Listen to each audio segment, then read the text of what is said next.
계속해서 성전 환상에 대해서 살펴보고 있는데 에스겔 10장은 두 문단으로 나눌 수가 있습니다.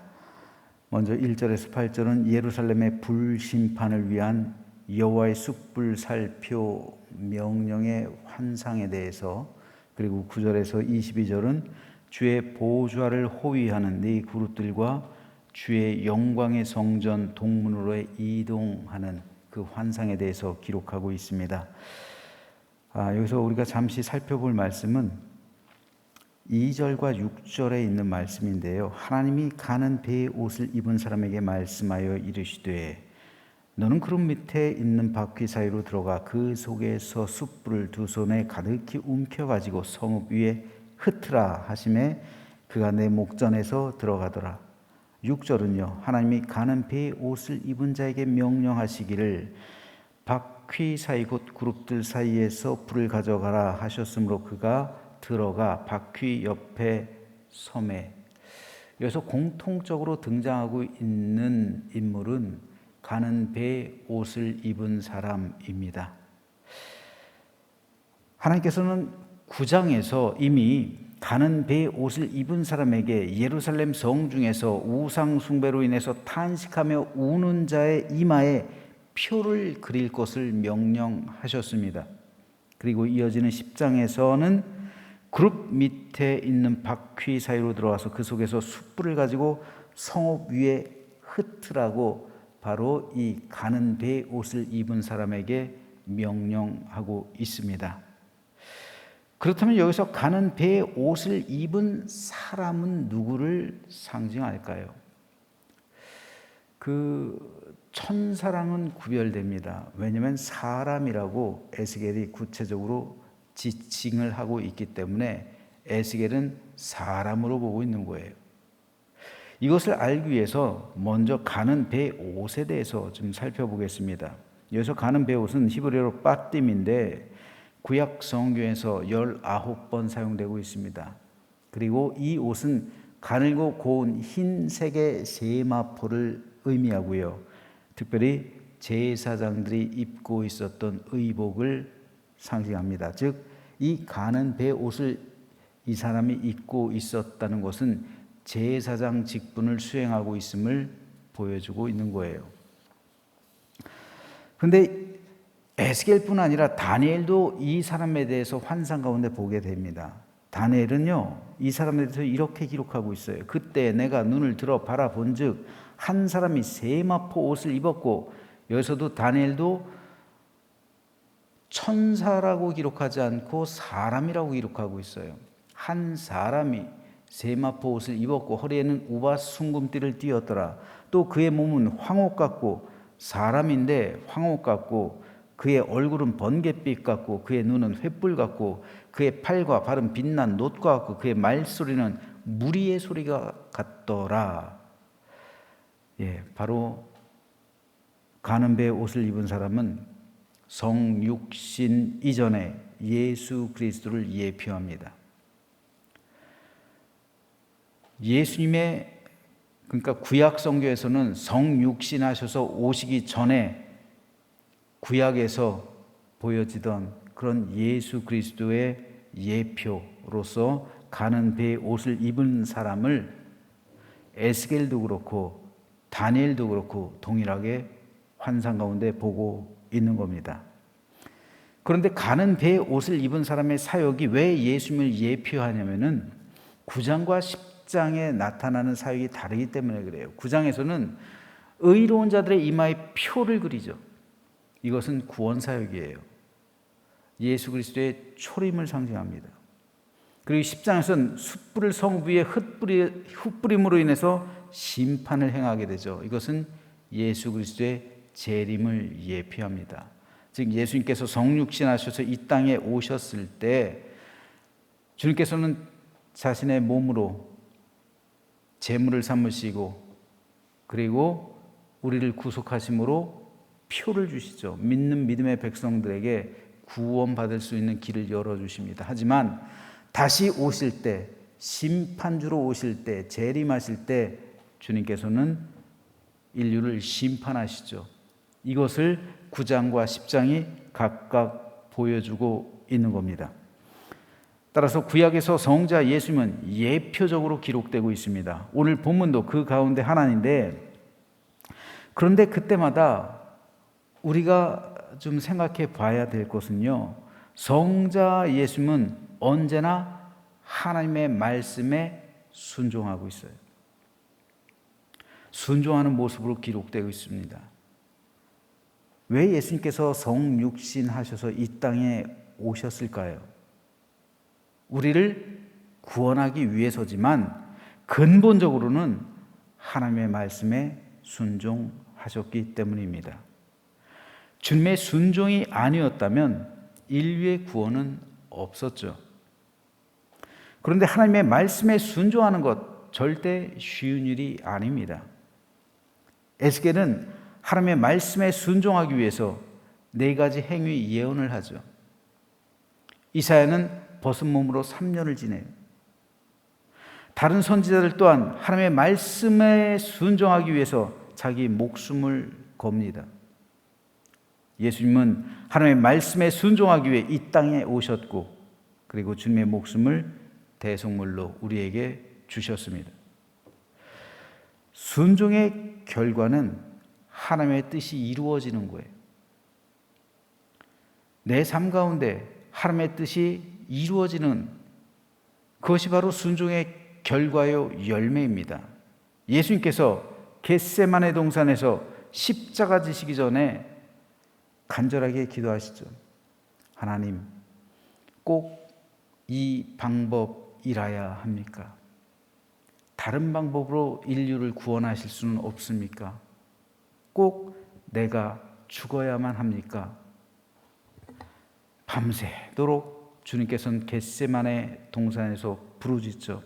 얼마나 간절하게 부르짖었는지 땀이 핏방울이 되었다고 기록하고 있어요. 그때 예수님의 결론은 뭡니까? 순종이죠. 그래서 내 뜻대로 하지 마시고, 내 뜻은 뭡니까?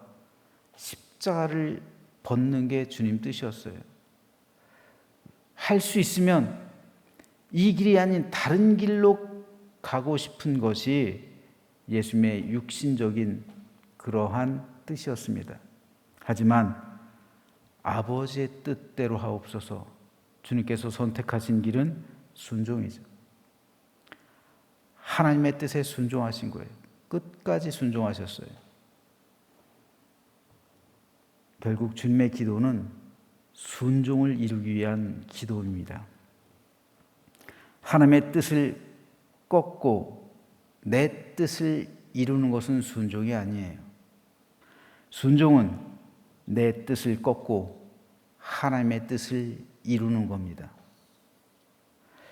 순종에 관한 한자어를 한번 보면요, 순할 순자에 좇을 종자를 써요. 따를 종자. 그런데 이 순자에는 거스르지 아니하다라는 의미도 있어요. 또 종자에는 나아가다라는 의미가 있어요. 즉 하나님의 뜻을 거스르지 않는 것이 순종이고요, 순리대로 나아가는 것, 이것이 또 순종이에요. 예수님도 하나님의 말씀에 순종하셨죠. 하나님의 뜻을 거스르지 않았단 말이에요.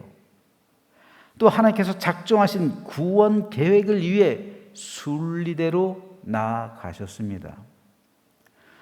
즉 하나님의 뜻을 거스르지 않는 것, 이것도 순종이고요, 순리대로 나아가는 것, 이것도 순종이에요. 그렇다면 오늘 저와 여러분은 어떻습니까? 이스라엘 민족이 하나님께 순종하지 않았던 것은 하나님의 음성을 듣지 않아서가 아니에요. 하나님의 뜻을 몰라서가 아닙니다. 하나님의 음성을 들으면서도, 또 하나님의 뜻을 알면서도 자기의 유익, 세상을 향한 욕심, 이생의 자랑이 순종하는 그 길을 막았던 거예요. 몰라서가 아니에요. 그래서 우리는 기도하는 거예요. 우리가 기도하는 것은 결국 하나님의 뜻에 순종하기 위해서예요. 여러분, 하나님의 뜻을 아는 거하고 하나님의 뜻에 순종하는 거하고 어느 게 더 힘들까요? 하나님의 뜻에 순종하는 게 훨씬 더 힘든 거예요. 하나님의 뜻은 알 수가 있어요. 성경을 통해서, 말씀을 통해서, 내 양심을 통해서 알 수가 있어요. 하나님의 뜻을 알 수가 있어요. 알 때가 있어요. 하지만 하나님의 뜻을 알면서도 순종하지 않는 것은 그 길이 내가 가고 싶은 길이 아니기 때문에 그래요. 내가 원하는 게 아니기 때문에 그래요. 그래서 우리는 순종하는 겁니다. 기도하는 겁니다. 겟세마네 동산에서 예수님께서 기도하심으로 순종하셨던 것처럼 우리도 그래야 돼요. 이에 대해서 사무엘은 이런 기록을 남깁니다. 사무엘이 이르되 여호와께서 번제와 다른 제사를 그의 목소리를 청조하는 것을 좋아하심 같이 좋아하시겠나이까? 순종이 제사보다 낫고 듣는 것이 순양의 기름보다 나으니. 사무엘의 말과 같이 순종이 제사보다 낫고 듣는 것이 순양의 기름보다 낫다는 겁니다. 이것은 오늘 우리에게도 동일합니다. 사울이 되느냐, 다윗이 되느냐는 순종에 달려 있어요. 예수님처럼 순종함으로 세상을 구원하느냐, 사탄처럼 불순종함으로 타락하느냐, 이건 역시 순종에 달려 있어요. 저는 저와 여러분 모두가 우리 모두의 믿음이 하나님께 절대적으로 순종하는 믿음이 되기를 소망합니다. 그래야 하나님께서 우리에게 맡겨주신 사명 감당할 수 있는 겁니다. 내가 가고 싶은 길이 있고요. 내가 가야만 하는 길이 있어요. 내가 하고 싶은 일이 있고 내가 해야만 하는 일이 있어요. 그런데 하나님께서 우리에게 말씀하시는 그 길, 하나님께서 우리에게 가라 하시는 그 길은 좁은 길일 때가 많아요. 생명의 길은 좁아요. 하나님께서 우리에게 원하시는 삶은 자기 부인, 자기 십자가예요. 우리는 화려한 것을 원합니다. 우리는 우리를 위해서 쌓아놓는 것을 원합니다. 우리는 이 세상에서 남부럽지 않게 떵떵거리면서 살길 원합니다. 하지만 그것은 우리 본성이 시키는 그런 일이고요. 하나님께서 우리에게 시키시는 그 일은 또 다를 수가 있어요. 우리가 그것에 순종하기 위해서는 우리 뜻을 꺾어야 될 때가 너무나도 많습니다. 하지만 우린 그것들을 놓치기 싫어서, 그것들이 싫어서 우리는 하나님의 음성을 들으면서도, 하나님의 뜻을 알면서도 짐짓 모른 채 할 때가 많아요. 순종하지 않을 때가 많다는 거예요. 그러므로 순종, 오늘 가는 배의 옷을 입은 사람, 즉 예수 그리스도를 예표하는 그 인물이 하나님의 뜻에 철저하게 순종하고 있음을 보면서 그분이 이 땅에 성육신하셔서 오신 그리스도시요, 예수님이시요, 또 예수님의 십자가에서 죽으심으로 순종하심으로 끝까지 하나님의 뜻을 따름으로 구원을 이루셨다는 사실을 기억하면서 오늘 우리도 순종함으로 하나님께서 우리에게 맡겨주신 사명 잘 감당하고 끝까지 승리하는 우리 모두가 되시기를 주님의 이름으로 부탁드립니다.